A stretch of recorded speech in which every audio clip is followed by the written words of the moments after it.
All right, boys and girls, Scotty the Redneck Canadian here. Welcome to my channel, Scotty's Homestead University, where I, try not to offend liberals and swear, and hopefully you learn something. So today, I've been on Facebook.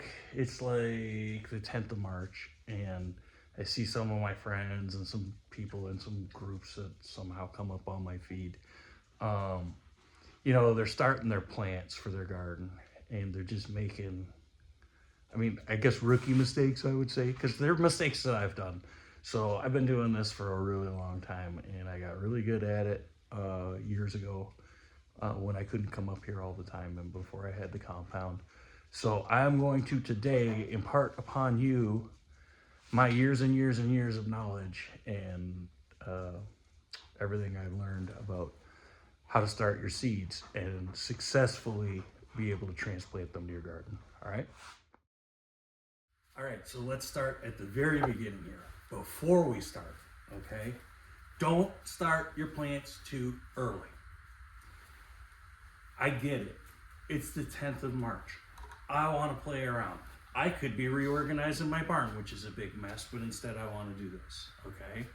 We're going to do this, and we're not going to water the plants, okay? We're going to get our seed snails or our seed snooshies, which is, by the way, I believe the best way of doing this. This for several reasons, but let's keep it on track here. We're not going to water our plants until the right time, okay? And how you figure out the right time is here. We're gonna plant on Memorial Day, so let's call, I don't know what day Memorial Day is this year. We're gonna call it the 25th of May, okay?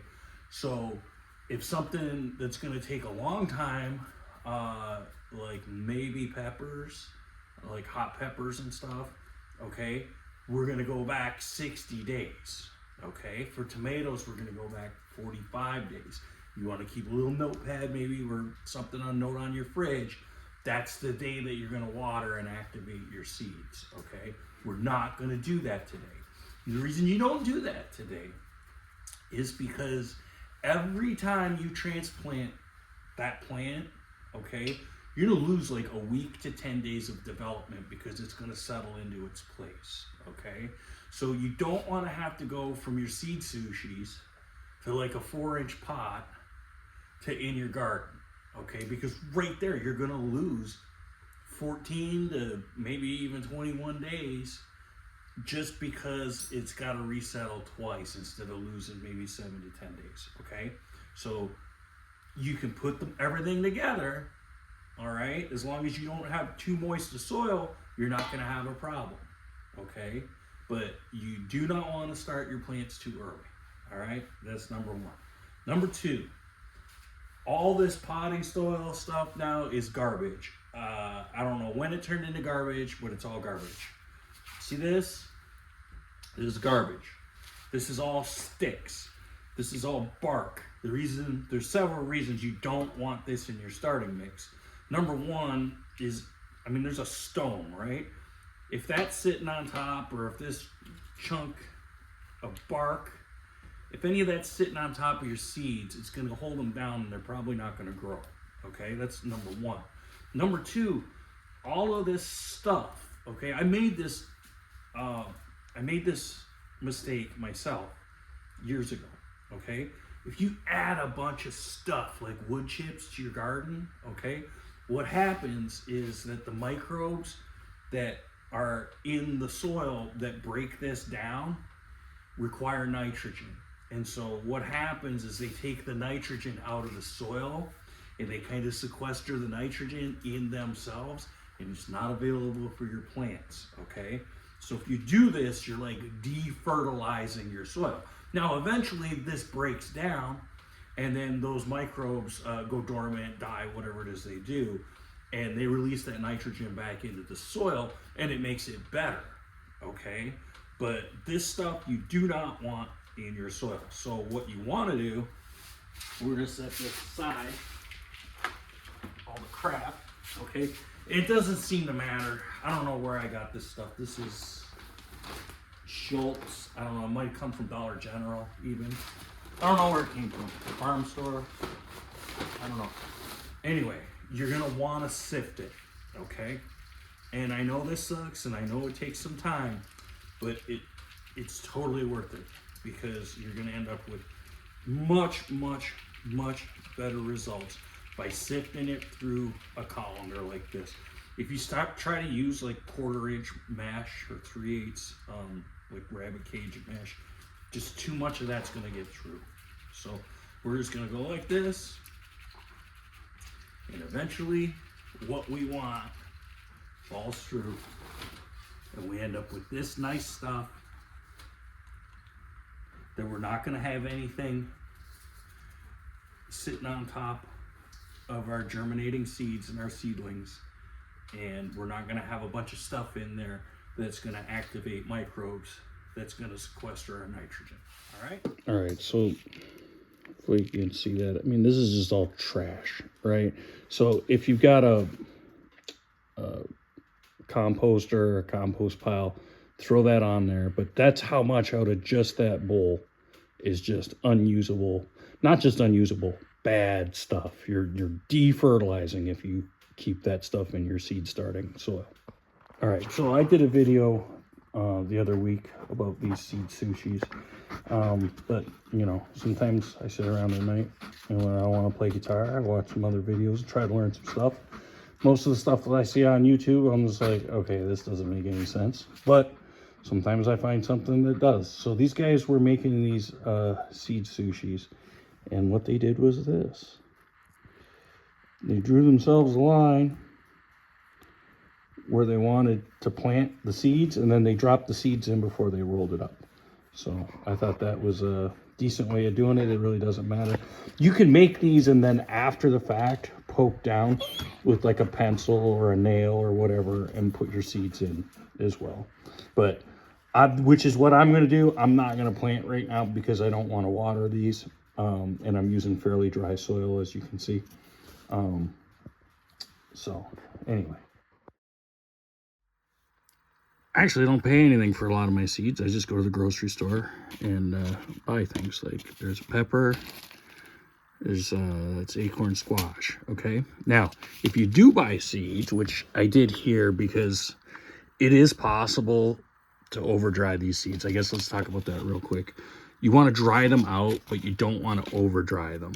Okay, if like I heat with wood, you definitely can over dry them and then make them really slow to germinate, or they just don't germinate at all. So don't let them sit out for more than about a week, and then get them in a sandwich bag or something to keep them somewhat moist. Okay, so in this case, I lost track of what these were. I'm not sure what kind of peppers they are, and they look like they're probably too dried out because I had too many stems and stuff in there. So I'm just going to trash those. These ones are okay because I just did these the other week. But here's a tip. Okay, so Dollar General is your friend. This was $1, okay? You can go and buy at a big box store or somewhere else. I just looked up at Tractor Supply. These basically same seeds are like $2.50. Now, this is 335 milligrams, and you get 750 milligrams, so you get twice as much. But here's the thing, is you get way more than enough seeds in just this $1 packet than what you're going to need. I mean, that's what I got left over is in there, right? So basically anything that's not hybridized, if it has seeds in it, you can buy it from the grocery store, and you can just plant them and they work. Basil, you know, you can collect your own basil seeds, whatever. Unfortunately, I didn't stay up on this stuff, and I'm just getting back into gardening. So I had to buy my own for a minute. But yeah, anyways, that's what you want to, you can save a lot on seeds. Like I've wasted hundreds of dollars, at least, maybe more over the years. Sometimes your seed from the year before will germinate, but like it progressively gets worse with time just because it dries out and it dies. So yeah, if you want good results, you want to get good seed, and but you don't want to overpay for seed either. So that's about all I got to say about seeds. Let's talk about light. Now this here's my little seed starting room that I made. okay? It has 3 Barilla 36-inch. They're 30 watts, but that really doesn't tell you how much light. But I mean, there's 3 lights in here for this, and as you can see, my plants are doing really well. I see a lot of people, and I used to make this mistake. You put them on a shelf, and then you throw some lights above the shelves, and you call it good. This is not good. You need to put reflectors to keep the light in. And if you don't believe me, if you got a garage, go out and turn the light on tonight, and then open up the door and see how much less light there is, because it all is going to go out into the open air. So, yeah, you need sufficient light, and you need white is the best. Flat white's the best reflector. This is corrugated plastic. My friend used to sell health insurance, and he had those signs all over the roads everywhere. And he gave me a bunch of them, and we were going to shoot them for target practice, and we did. But I had some left, so that's all it is. You could use cardboard and just use some flat white paint too. So these are 3 weeks old. These are jalapenos, grown from one of the ones that are still sitting on my counter. That's how quickly they grew. Yeah, check this out. So yeah, I bought these jalapenos, you can see, for 99 cents just because I wanted seeds. And yeah, like, they haven't gone to rot. I mean, they're pretty much useless at this point. But yeah, I took one of these, used it, and used the seeds and grew that in 3 weeks, using the methods that I'm showing you right now. Anyway, now that I'm done showing off, yeah, you want to get your plants under light immediately when they germinate, okay? If you do not, you will end up with leggy plants. And if you end up with leggy plants, it's like transplanting. It's like, okay, you're going to waste a month trying to get those leggy plants back when you could have plants in 3 weeks, if you replanted everything, that are much better, and they look like the ones that I was just showing off, okay? So it's super, super important that you get yourself, some sort of a setup like this. Very simple. You can just put it on a shelf. You don't have to do this. I just happen to have this dead space beside my shower. Yeah,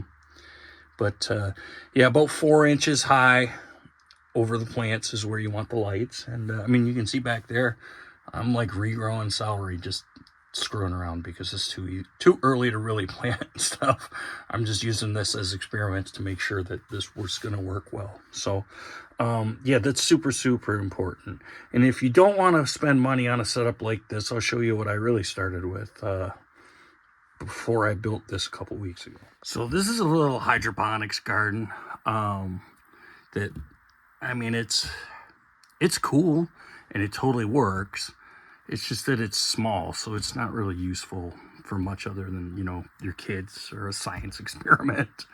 But it is useful for this. It's very useful for this, because you can see I cut myself a piece of plywood for the bottom, because there's a pump and stuff in there, right?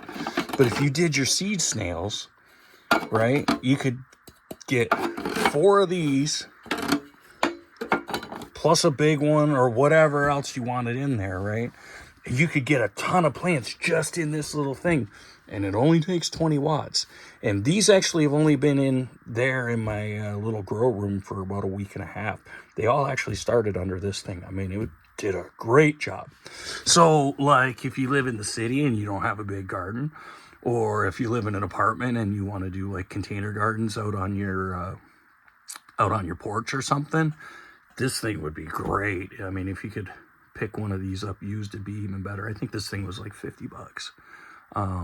So yeah, it's super important though that you get bright light on them immediately, and then you don't have that legginess. You can see these are really, really healthy plants. All right. Before I put this away, I made like a little shroud for it so that it would reflect all the light back in. I was actually going to paint this flat white, but this is better than nothing.